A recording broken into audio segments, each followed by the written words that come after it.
हमारा लक्ष्य केवल इतना ही है कि हमें गाय और गंगा इस देश में है तो ये राष्ट्र भारत है, हिंदुस्तान है, भारत है। गाय बचती है तो ये राष्ट्र बचता है, गंगा बचती है तो ये मानवता बचती है। गाय और गंगा दोनों मोक्षदायिनी है। गौ भी मोक्ष प्रदान करने वाली है और गंगा भी मोक्ष प्रदान करने वाली है। गाय अगर बचती है तो हमारी आने वाली पीढ़ियों को, जहां महाराज राम के अग्रजों ने, राम के पूर्वजों ने गाय की रक्षा का संकल्प लिया था, राम ने के पूर्वजों ने गौ को बचाया था, उसी वंश के अंदर महाराज सगर हुए। आप देखें, राम के पूर्वजों ने गंगा को भी बचाया, गाय को भी बचाया। गाय को बचाने के प्रभाव से ही गंगा प्रकट हुई। अगर भगवान राम के पूर्वज गाय को नहीं बचाते, एक शेर कहता है कि मैं इस गाय को खाऊंगा, साक्षात परमात्मा प्रकट होकर परीक्षा लेते महाराज राम के पूर्वजों की। और वहां पर भगवान महाराजा दिलीप ने संकल्प लिया था, उसने कहा था इस गाय के बदले आप मेरे प्राण ले सकते, परंतु मेरे रहते हुए आप गाय का वध नहीं कर सकते, गाय को मार नहीं सकते। ये देश उस राम का देश है। आप विचार करें, महाराज दिलीप ने नंदनी की रक्षा की और वो नंदनी विशिष्ट जी महाराज की नंदनी, वो गाय महाराज दिलीप रक्षा करते हैं। और उसी दिलीप के वंशज महाराज सग्र के 60,000 पुत्रों का कल्याण करने के लिए महाराज भगीरथ इस धरा पर इतनी घोर तपस्या करते हैं कि मां गंगा को, जो भगवान विष्णु के चरणों से उत्पन्न हुई, ब्रह्मा के कमंडलों में रहती हुई, शंकर की जटाओं में भ्रमण करती हुई, महर्षि जाह्नवी की जंघाओं के अंदर प्रवेश कर गई थी, वो मां गंगा जब इस पृथ्वी पर अवतरित होती है तो भगीरथ के कारण।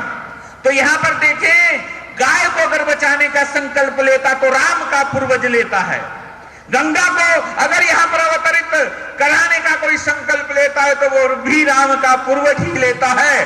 एक तो राम के पूर्वज गाय और गंगा को इस देश में सुरक्षित रखते हैं और उसी राम के वंशज इस देश के अंदर गाय को कटवाने में साथ दें तो बड़े शर्म की बात है। बहुत गलानी होती कभी कभी उसी राम के वंशज, उसी राम का ये भारत देश, और उस भारत देश के अंदर गाय कटती हो, गंगा समाप्त हो रही हो, गाय को काटा जाए, गंगा को समाप्त किया जाए, हिंदुओं के मानव हिंदुओं को समाप्त कर दिया जाए, हिंदू की मानसिकता को विकृत कर दिया जाए, हिंदू को दबा दिया जाए। आज के शासकों का काम बन गया है, किसी भी अन्याय की हद होती है। अब ये भारत देश के लोग, हमारे संत महात्मा लोग, भारत के रहने वाले ये लोग अब कदापि सहन नहीं करेंगे।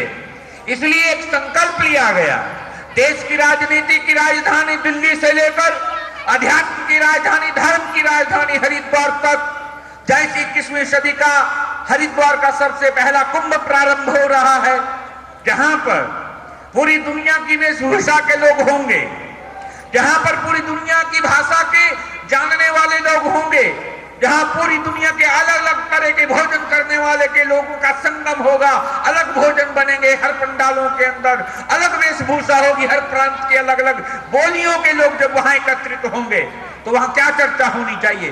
केवल कुंभ में आए, सूखती हुई गंगा को देख ले, कटती हुई गऊ को देख करके और हरिद्वार के अंदर से स्नान करके वापस चले जाएं। इस कुंभ को कैसे कुंभ कहा जाएगा? इसको कैसी संस्कृति कहा जाएगा? इसको कैसा धर्म और संस्कार कहा जाएगा? एक पीड़ा उठी, एक आवाज मन के अंदर आई इन संत महात्माओं के कि दिल्ली से लेकर हरिद्वार तक इस कुंभ के अंदर ये कुंभ किस नाम से जाना जाए? कुंभ को कुंभ के नाम से तो लोग जानते ही थे, परंतु वर्तमान की परिस्थितियां हमें क्या कहती हैं कि कुंभ किस तरह का कुंभ होना चाहिए? अर्थात ये कुंभ क्या हमारे जीवन का आखिरी कुंभ होगा? क्या इसी बार हम स्नान कर पाएंगे? क्योंकि गंगा आने वाले 12 वर्षों के बाद बचेगी, तभी तो स्नान करेंगे। अगर समय रहते इस कुंभ के अंदर गंगा की अविरल निर्मल धारा बहाने के लिए लोगों को प्रेरित नहीं किया, सरकार को बाध्य न किया, तो आने वाली सदी के कुंभों के अंदर कहां स्नान करेंगे? और अगर वही बात बोली गौ माता, मैंने कौन सा किया कसूर, जोतने को मैंने बैल दिए, पीने को दिया दूध, मेरे ही तो जाए किन्ने भारत को सितार दिया, मरती दफा मैंने बेतरनी से पार किया, हार गए घोड़े, दुर्बल हुआ गात, खोल दिया रास्ता, सौंप दी कसाई साथ। वही हिंदू जो गाय को पालता है, जब तक गाय दूध देती है उसको घर में रखता है, जब गाय दूध देना बंद कर देती है तो वो उसको कसाई के हाथों बेच देता है, और काटने पर हिंदू ही मजबूर कर रहा है गाय को।